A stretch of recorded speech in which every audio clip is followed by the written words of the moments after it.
It's Tuesday afternoon at 4 p.m. in Switzerland. It's Space Café WebTalk time. Our Space Café WebTalk, 33 minutes with Renato Krpoun. Was it okay? Yes, it was okay. We'll begin soon.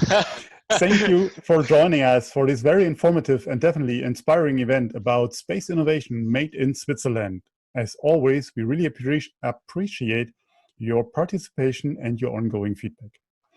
I'm Torsten Kriening, your host today and publisher of SpaceWatch.Global. We are a Switzerland-based online platform for information in and about space and new space activities in a geopolitical context. I think many of you are already familiar with our website, our bi-weekly newsletters, our daily newsletters, and the Space Café podcast. The latest one is episode number 9 featuring Moriba Jah, just brand new and published this morning. It's worth to listen. If you missed any of our previous web talks, we have an archive available on our website in the event section and on YouTube. We host our Space Café web talk on a weekly basis. This is already the 21st edition. I hope you mark Tuesdays at the same time in your calendars.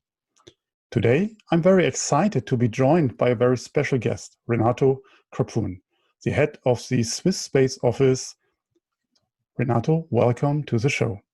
Well, thank you, Torsten, and hello everybody. It's a pleasure to be on your show today, and I look forward to talk to you in the next half hour. Yeah, thank you. Let me give our audience a brief overview about your achievements, or at least a little bit of insights. Since June 2016, you're appointed as a head of the Swiss Space Office at the State Secretariat of Education, Research and Innovation. You're holding a doctorate in microsystems and microelectronics from the EPFL in Lausanne and an MBA degree from the University of St. Gallen. Renato has been active in the space sector for over 15 years and has been one of the initiators of the first Swiss satellite, the SwissCube, which was launched in 2009. He held several positions in research and technology organization and the industry, and he lived and worked in Brazil as well in the United States. In the last appointment, before he joined the Swiss Space Office, he was responsible for setting up a subsidiary of a Swiss aerospace and defense company in Huntsville, Alabama in USA. And I think we can say here it was work. So I'm very proud to have you here in the show, Renato. So let's start. Let's start with a burning question.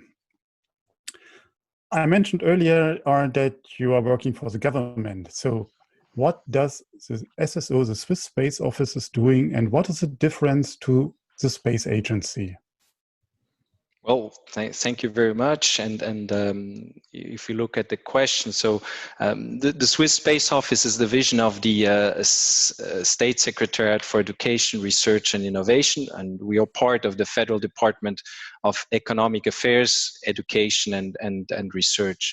And contrary to a space agency, the Swiss Space Office does not run its own national space programs. We are responsible, though, for the preparation and implementation of the Swiss space policy, as well as the strategic orientation of the space domain. As part of our role, we manage the international cooperation and relations in the space domain and represent Switzerland in international organizations.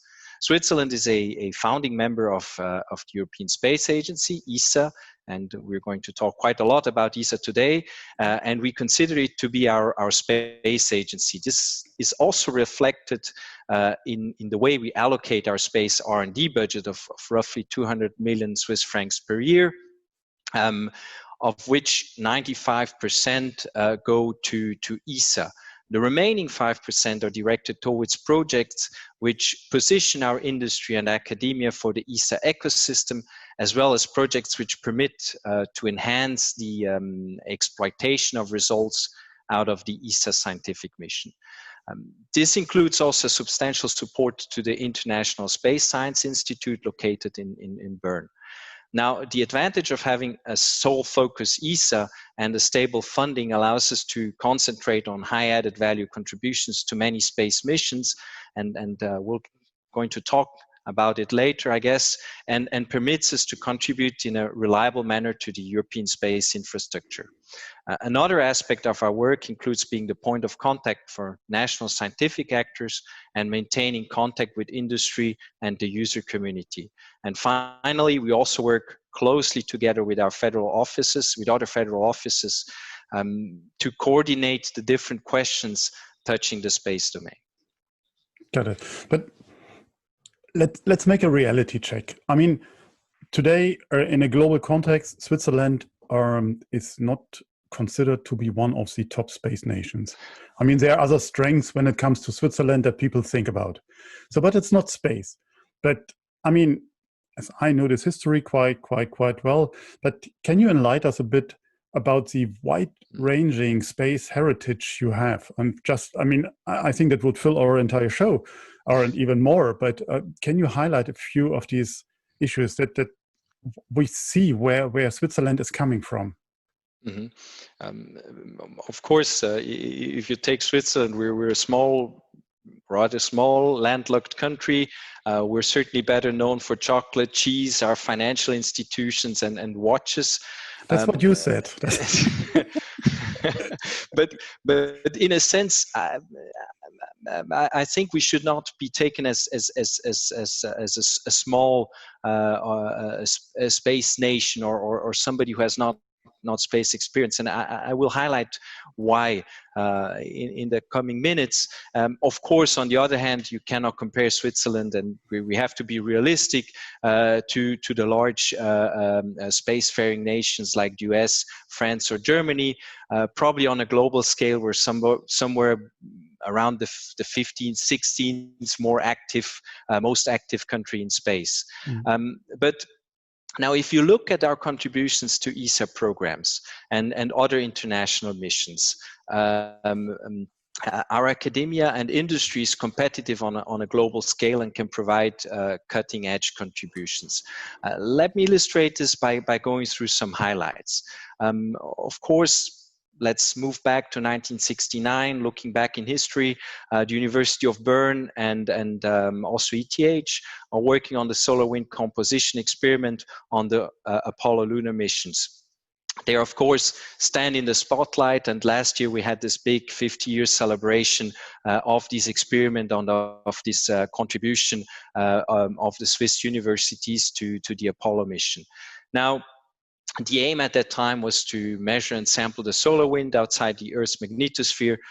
The solar sail was installed by Neil Armstrong and Buzz Aldrin on the moon, and the experiment was repeated by various moonwalkers after them. The experiment itself was successful and provided the principal investigator, Johannes Geiss, the accurate helium, neon, and argon isotopic composition of the solar wind. But it had much more effect. It laid the cornerstone for the success, in particular of the University of Bern, to engage in space research and develop several missions, allowing in situ mass spectrometry.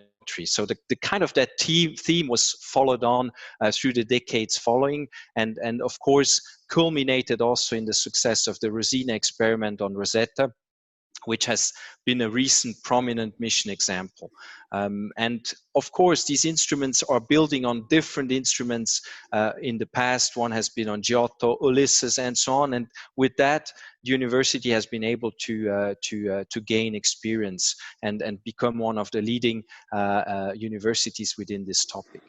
What is less known, maybe, is that at the same time the Apollo mission was in preparation in the 60s, was that Switzerland at the time was already a member of the European Space Research Organization, one of the predecessors of ESA, and that Swiss industry in particular, Contraves, today RUAG, was contributing with lightweight structures already at that time to the construction of one of the first European satellites, ISRO-1. So for me, these two projects, the solar wind composition experiment on Apollo and ISRO-1, marks somehow the start of the Swiss space activities and give us today over 50 years of continuous heritage in space.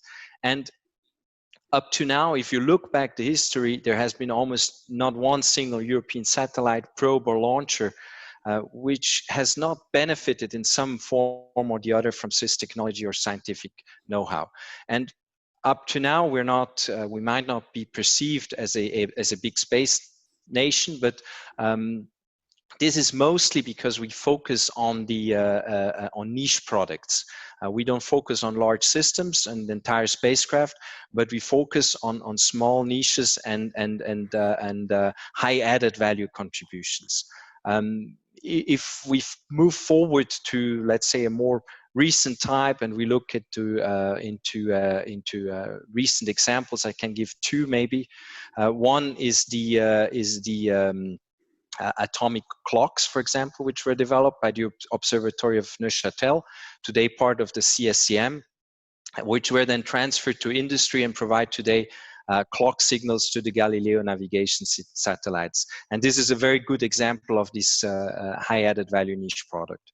Another very exciting example and mission, which shows a bit more the system capabilities which are around in Switzerland, is the Cheops satellite, which is a mission under the scientific leadership of Professor Willy Benz. It's the first ESA S-class mission, the first ESA mission with a Swiss PI. And of course, as it's normal and desired in ESA with 11 ESA participating states.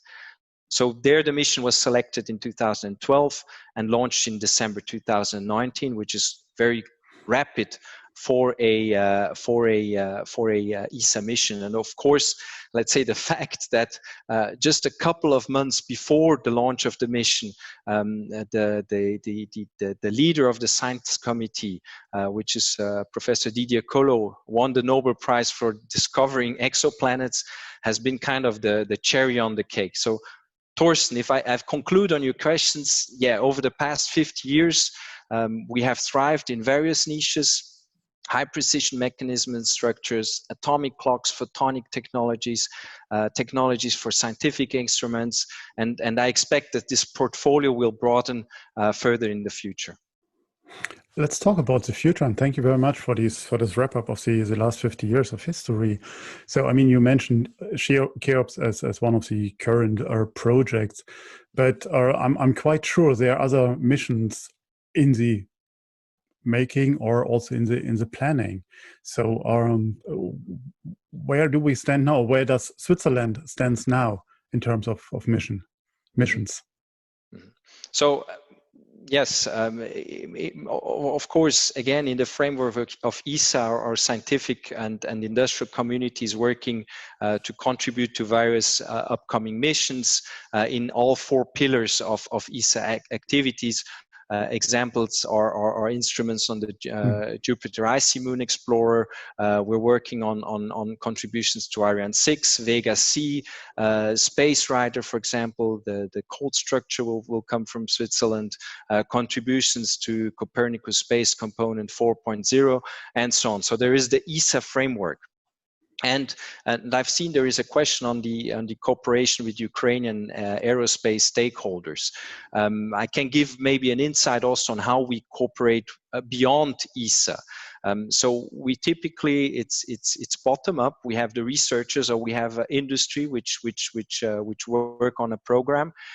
Typically, when it's a science program, there is a program called Prodex within ESA, where we can then contribute to other missions. So we have been, for example, on board of the NASA Mars lander InSight with the electronic box of the seismometer.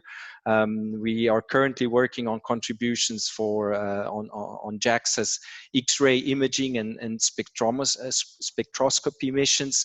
These are just two names or two missions to mention.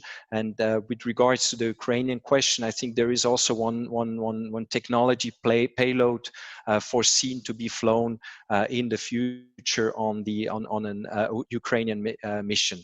But all that we don't do as a Swiss Space Office, but we do through participation in programs within ESA.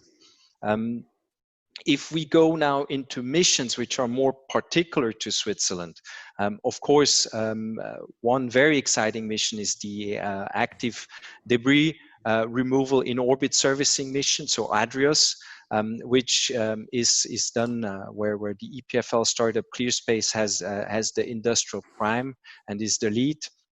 And also there, it has been a strong bottom-up initiative. The EPFL Space Center has been working on the subject of active debris removal for quite a while. And of course, our delegation was very pleased that the team around Luc Piguet and Muriel Noca was able to prevail in the service offer request call put out by ESA. Outside ESA, we are following with interest, for example, the startup Astrocast, where Fabian Jordan and his team want to provide global Internet of Things services using 80 CubeSats. They have quite unique L-band technologies, and the first 2 satellites are actually already in orbit. And generally, we can say we have a very dynamic environment, and particularly in the Lausanne area. With startups, so Lausanne, for those who know less, Switzerland is in the western parts, French-speaking part of Switzerland. There we have companies like Swiss212, Astrocast, ClearSpace, as well as more traditional companies like APCO Technologies, Viasat, who actually acquired an EPFL startup, Just Antenna Systems, in 2007. And this is still without mentioning the different ESA big startups such as Insolite, Flybotics. We have Involi, and actually at the Swiss Space Office we don't track these numbers in detail, but we estimate that there have been more than 200 space-related jobs which were created in the Lausanne area in the last 5 years. To put this in relation, traditional space companies in Switzerland account for roughly about 1,000 direct jobs in the space domain. So this is quite a significant amount of new startups creating jobs.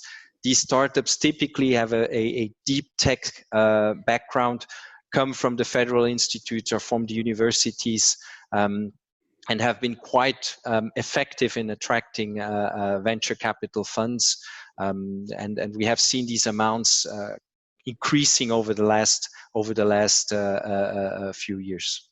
Okay, I mean, you mentioned a few of the programs already. But why do you think is Switzerland so innovative? I mean, one can be you don't put a framework, a hard framework, on your companies and let them just do and be creative and innovative. Or so what is the magic sauce, or what is the government doing or not doing? Yeah, I mean, that can be an answer and say, hey, let them go. Yeah, that's fine. Or they're better without us. Yeah, I think the question of what are you not doing is maybe also the sometimes the right question to ask. But it is actually a complex question. What is the right source? I don't think there is one single factor which contributes to the success. It's always a mixture of the ecosystem you create. What you should know in general, Switzerland accounts to the most innovative countries worldwide. And if you look at the numbers, Swiss GDP is amongst the top 20 worldwide, which is quite significant if you relate it to our population, which is roughly 8 million inhabitants.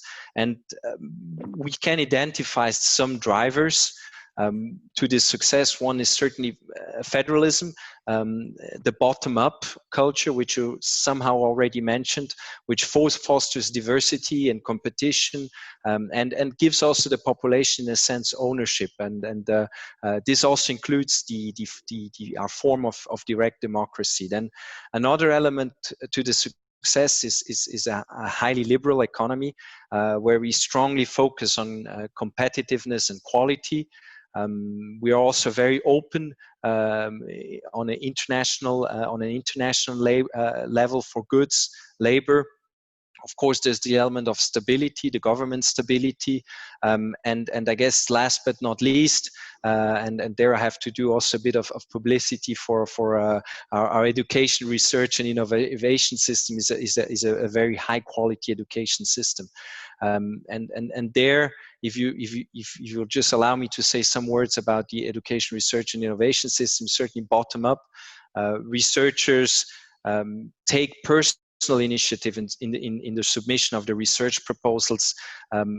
Funding is awarded on a competitive principles and qualitative criteria, much less on a top-down approach, and of course the full autonomy of research in institutions. And another element which we should not neglect, which also plays into this ecosystem, is the vocational and professional education and training system, which ensures that you don't only get highly skilled people out of the universities, but you also have a highly skilled labor force on the shop floor, which contributes to one hand high quality products, and on the other hand also which is able to contribute into the innovation process. So if you try to summarize in a simple manner, is we try to create the optimum boundary conditions for academic and industrial actors, while leaving them to decide in a bottom-up manner where they want to play and where they want to compete in a very hands-off manner. There was on, I think, 23rd of July, there was a quote from the director of the European Space Policy Institute, Jean-Jacques Tortora, in one of our on the space magazines are out, and that was the following. It was a research about the innovation and the investments, and Switzerland was top rank on it. And the quote was from Jean-Jacques. It was quite a surprise to see Switzerland arising so sharply this year. It's a moment we don't have an explanation. So is the reason, hey, you're doing it or behind the curtain, or why is it not transparent? And so what would you respond to Jean-Jacques' remark? Yeah, it's. I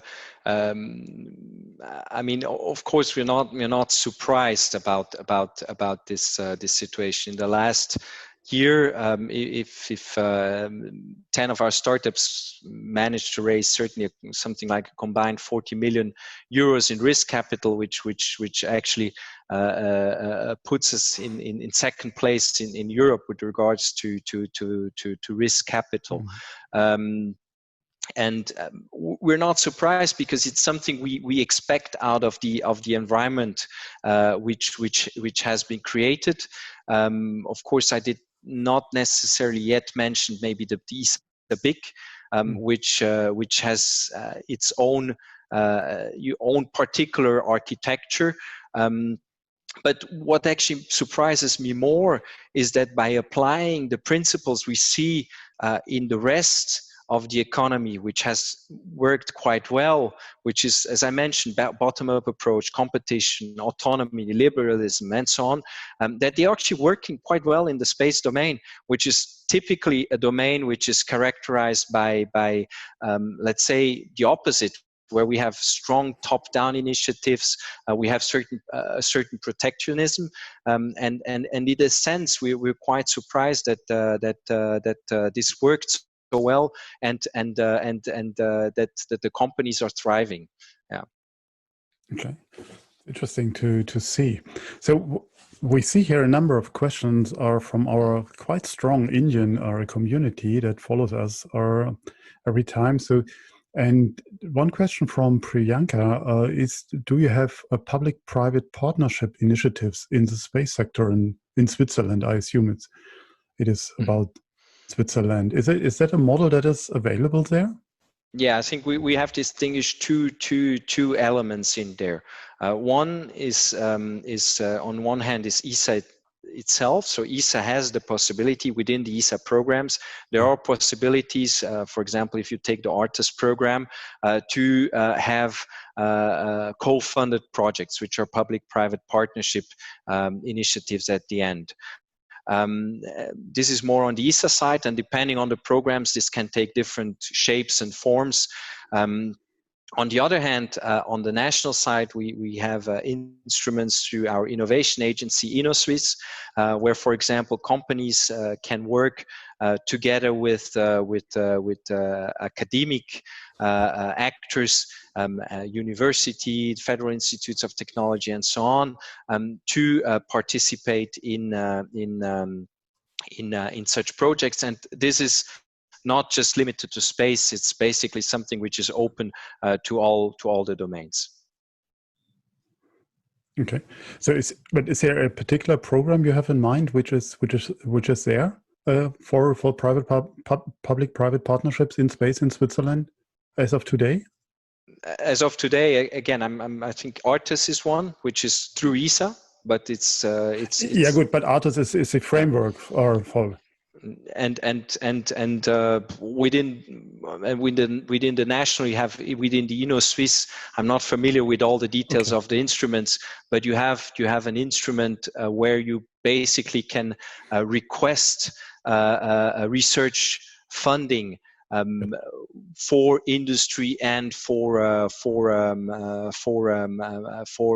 university. And of course, if you need more information, we can provide that. Sure. What is maybe a bit specific about Switzerland is typically that Switzerland does not directly fund industries. That is a bit something special. If you seek direct funding, you need to go into either ESA programs or through the different European programs like Horizon Europe and so on, where you can get also company funding. It sounds that the setting for public-private partnership, as we know it in Germany or in other countries, might be not applicable. That's possible. But let's go for the next one, and it's about the international cooperation. Or from DWACAR, are there any constraints or restrictions for non-EU nationals to be eligible for private startups in Lausanne area? I'm sure why this particular to Lausanne.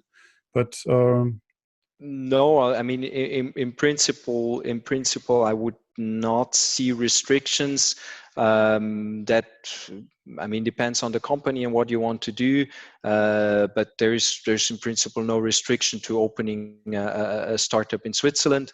Of course, if you consider opening a company in Switzerland, it would certainly makes sense to understand very well what is the environment you're going in. Does this environment fit your company? There, for example, a business hub at the Swiss Embassy can help to get a first feeling of what the added value is if you come into this ecosystem. Okay, then. One final question from my end, and I have the privilege this month to talk to a lot of politicians or people from the government or in the space sector. So what do we have to do now or next for a sustainable future in space? Mm-hmm. Well, I mean, space is a complex domain. On one hand, you want to foster exploration, you want to foster innovation within the domain, you want to foster business, but of course, it takes a certain coordination at different levels.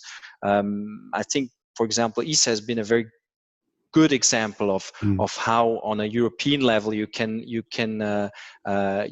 coordinate the work and also really enhance value of individual states, and I think that is a very good example.